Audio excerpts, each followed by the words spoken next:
প্রভু যীশু খ্রিস্টের নামে সবাইকে জয় যিশু। এ সময় আমরা ঈশ্বরের হস্তে কেমন ভাবে আছি বলে ঈশ্বরের বাক্য দ্বারা ধ্যান করব।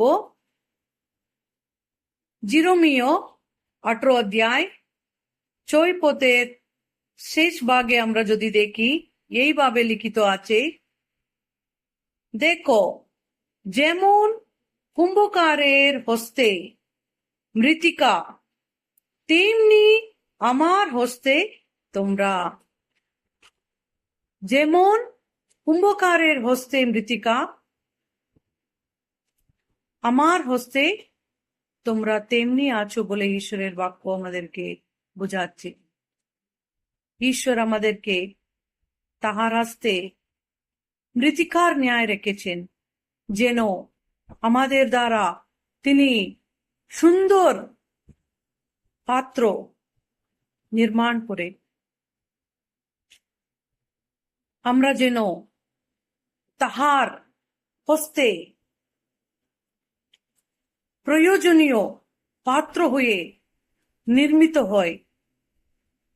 অনেক সময় কুম্ভকার যখন সুন্দর পাত্র নির্মাণ করিবেন, আমরা দেখছি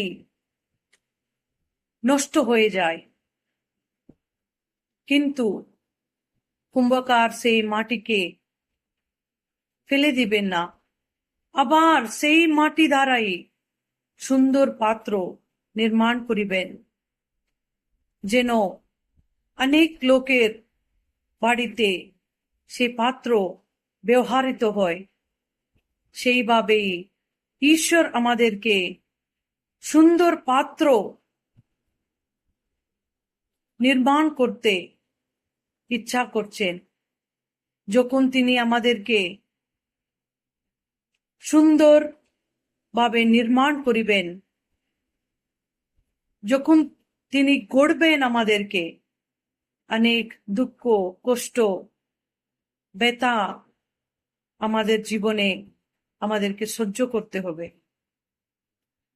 অনেকজন আমরা সেই দুঃখ ব্যথা সহ্য না করে অন্য পথ ধরি, ভুল পথ ধরি। আমরা পারবো না এই রাস্তাতে চলতে বলে ঈশ্বরকে ছেড়ে দিয়ে অন্য রাস্তা ধরি।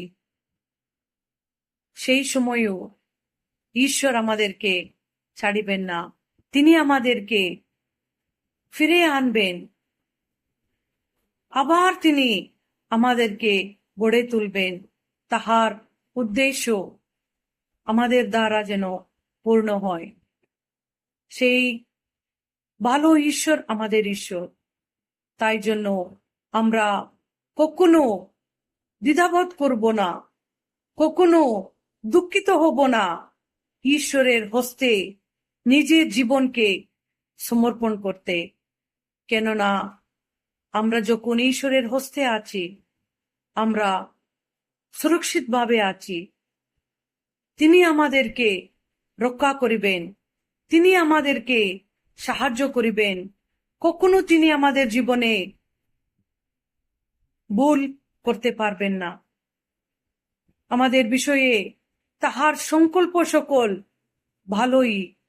তাই জন্য আমাদের জীবন ঈশ্বরের হস্তে আমরা সমর্পণ করিব। তাহাকে আমাদের জীবনে সুযোগ দিব, যেন তিনি আমাদেরকে ভালো পাত্র হওয়ার জন্য গড়তে পারে, আমাদেরকে তৈরি করতে পারে। সেই কাজ শুধু আমাদের ঈশ্বর করতে পারেন। আমরা নিজের জীবনকে তৈরি করতে পারবো না। ঈশ্বরের হস্তে আমরা আমাদের জীবনকে সমর্পণ করিব। তিনি আমাদেরকে সুন্দরভাবে গড়ে তুলবেন, যেন আমরা অনেক জীবনে তাহার নামের গৌরবার্থে প্রয়োজনীয় পাত্র হয়ে ব্যবহৃত হয়।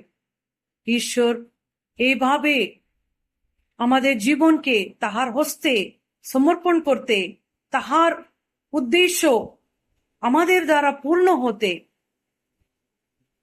আমাদেরকে সাহায্য করুন। ঈশ্বর এ বাক্য আমাদের আধ্যাত্মিক জীবনের জন্য লাভদায়ক করুক। আমেন।